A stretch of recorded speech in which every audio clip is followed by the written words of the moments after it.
وقتی که تو بوی بودی پرابلمو میشیدن حل وقتی که پل دور بودی شوربو بود در جنگل وقتی پر بود کیسه خوروک بود بمازه شربت کوسه کوسه لباسه کوی توزه وقتی پل دور بودی نبود یگون مشکلی در خونه و رستوران و هر روز بود تشکیله وقتی که پل دور شدی در جیب ششتی عیشی گولی دوستان خورسند بودن و دشمن میکرد بخیلی در وقتی پل دوری بسیار میکردی جاهیلی بعد که پل دور بودی بسیار تینای بپلی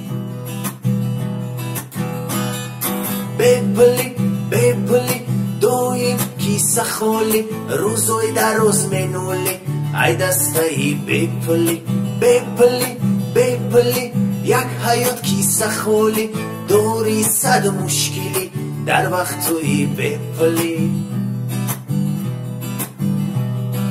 در وقتی بپلی از سبایی تو گرنگ خونگی و قطی قریب هر روز میشوی جنگ بپل بمانی روح گیروتا میگیری ای اوچه همسایه هات منامند بزدل نیکی کوچه در وقتی تنگی هیچ کس روغ نمیکنه تره رنگی دودی تماکو گم میشه هزار جوره وقتی در رسوم نباشه به نهایت افگاری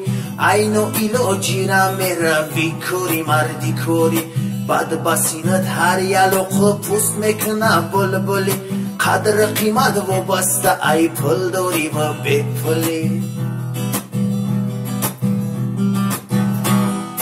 بپلی بپلی دویم کیسه خالی روزوی در روز منولی ای دستایی بپلی بپلی بپلی یک حیات کیسه خالی دوری صد مشکلی در وقتی بپلی